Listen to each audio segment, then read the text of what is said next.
Today is May 18th, International Museum Day 2020. On this occasion, Patna Museum is releasing this short documentary for you, describing the prime features of this century-old museum.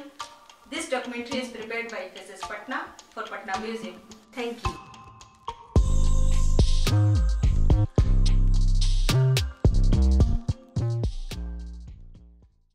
Bharat के इतिहास में विशालतम और सर्वाधिक समृद्ध साम्राज्यों की राजधानी पाटलिपुत्र आधुनिक पटना के रूप में भी अपनी सांस्कृतिक समृद्धियों से गौरवान्वित है। इसके अनेक गौरवशाली विरासतों में विशाल प्रासाद के शिखर की भांति भव्यकाय पटना संग्रहालय संस्कृति संरक्षण के संदेश का संवाहक बन एक सदी से भी अधिक समय से हमारे गौरव का प्रतीक बना हुआ है। आज प्रत्येक पटनावासी और पटना में आने वाले सभी पर्यटकों के लिए यह एक सांस्कृतिक तीर्थ की भांति मस्ट विजिट स्मारक का स्वरूप ले चुका है। पटना संग्रहालय तत्कालीन पटना गया रोड पर बनाया गया था, जो आज बुद्ध मार्ग के नाम से जाना जाता है, जो उत्तर से दक्षिण की ओर पटना कोतवाली और इलाहाबाद बैंक के बीच से निकलते हुए बेली रोड को पार कर पटना जंक्शन की ओर चला जाता है। पटना जंक्शन से 1.4 किलोमीटर, पटना एयरपोर्ट से 5.8 किलोमीटर तथा बेली रोड पर कोतवाली थाना से मात्र 100 मीटर की दूरी पर अवस्थित पटना म्यूजियम को स्थानीय लोग जादूघर के नाम से जानते हैं। संग्रहालय परिसर के प्रवेश द्वार के पास ही टिकट खिड़की और अमानती घर यानी लगेज जमा करने का स्थान है। टिकट लेकर जैसे ही परिसर के भीतर आते हैं, सामने होता है प्रकृति और संस्कृति के सम्मेलन का एक स्वप्निल संसार। हरितिमा की चादर पर टके विरासतों के फूल और उनके बीच अपनी संपूर्ण भव्यता के साथ खड़े मुख्य भवन के झरोखों से झांकता अतीत मानस पटल पर विस्मय और कौतूहल के बादल बन उमड़ पड़ते हैं। इस स्वप्निल हरितिमा से गुजरते हुए संग्रहालय के मुख्य भवन के प्रवेश द्वार पर आते हैं, जहां टिकट चेकिंग के बाद संग्रहालय के भूतल में प्रवेश होता है और शुरू होती है सांस्कृतिक और प्राकृतिक विरासतों की एक अविस्मरणीय यात्रा।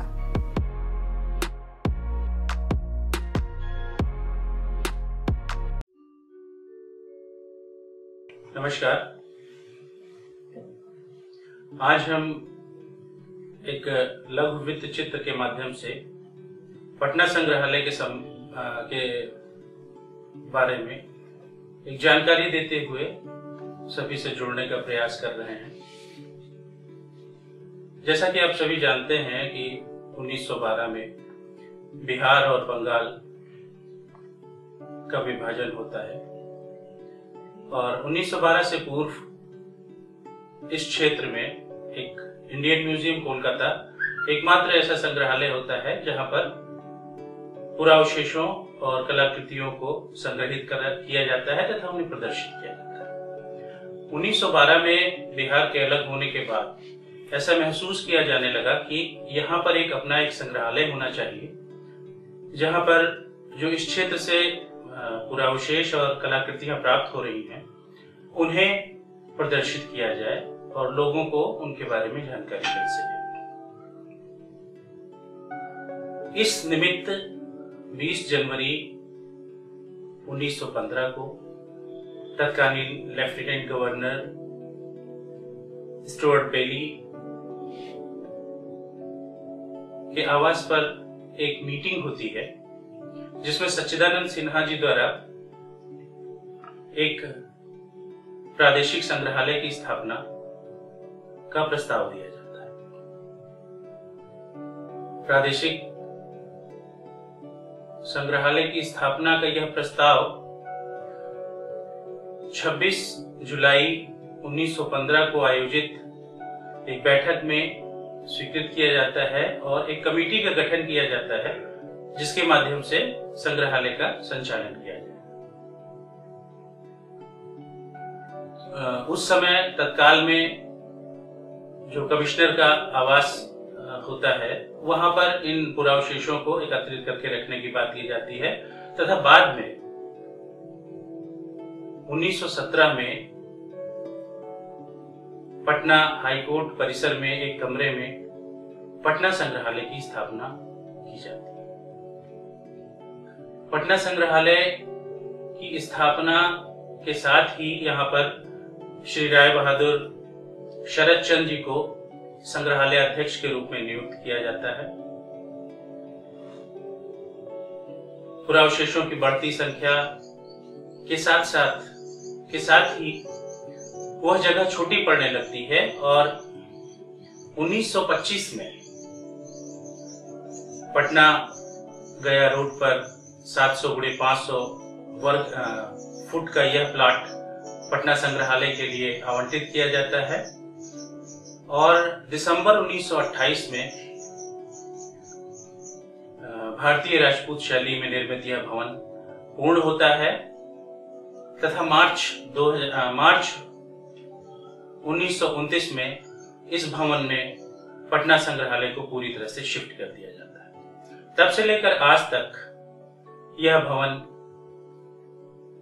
पटना संग्रहालय के संग्रहों को अपने में समेटे हुए है और अपने धरोहरों से जो हम यहाँ प्रदर्शित कर रहे हैं, लोगों को इसके बारे में जानकारी दे रहे हैं, उससे लोगों को परिचित करा रहा है। पटना संग्रहालय का जो संग्रह है उसमें मुख्य रूप से हम बात करें तो 1929 से लेकर के 1938 के बीच में राहुल सांकृत्यायन जी की जो तिब्बत की यात्रा थी उसमें जो कुछ भी उन्होंने संग्रह किया, वहां से जो प्राप्त किया, जिसमें मैन्युस्क्रिप्ट्स बहुत ढेर सारी हैं, खंका चित्र हैं जो हमारे यहाँ के संग्रह में हैं और हमने उन्हें यहाँ प्रदर्शित भी किया। इसके अतिरिक्त लघु चित्र, पटना कलम का एक अच्छा संग्रह पटना संग्रहालय के पास है, जिनमें से कुछ को पटना संग्रहालय द्वारा दीर्घाओं में प्रदर्शित किया गया है। इसके साथ ही पटना संग्रहालय में प्राकृतिक इतिहास दीर्घा,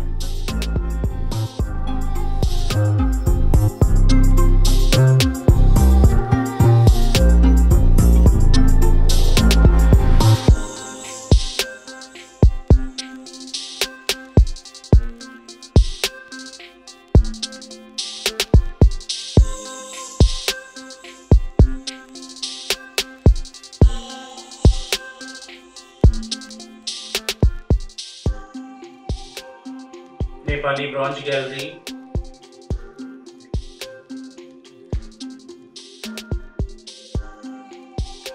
कला वस्तु दीर्घा, अस्त्र शस्त्र दीर्घा, राजेंद्र प्रसाद दीर्घा,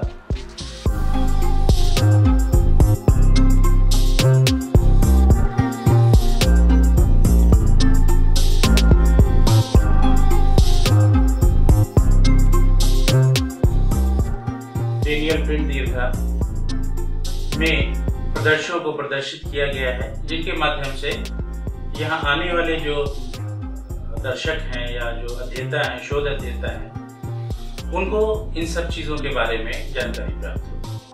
वर्ष 2018 में पटना संग्रहालय के भूतल पर एक कंटेम्प्रेरी आर्ट गैलरी की भी स्थापना की गई है।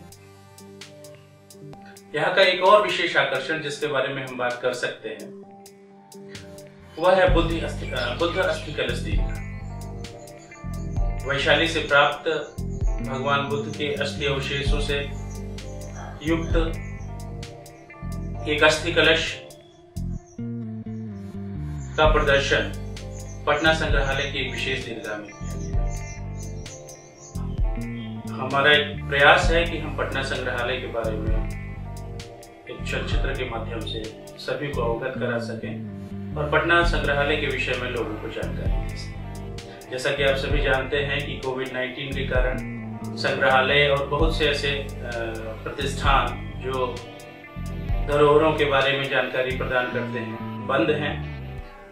इसी दिशा में पटना संग्रहालय द्वारा एक प्रयास है कि हम जो लॉकडाउन पीरियड है या जिस कारण से अभी बंद चल रहा है, इस अवधि में हम लोगों तक पहुंच सकें, अपनी पहुंच बना सकें और लॉकडाउन खत्म होने के बाद लोग यहाँ पे आ सकें और जो भी चीजें जो हम यहाँ पे दिखा रहे हैं उन्हें सजीव रूप में या प्रत्यक्ष रूप में उन्हें यहाँ देख सकें।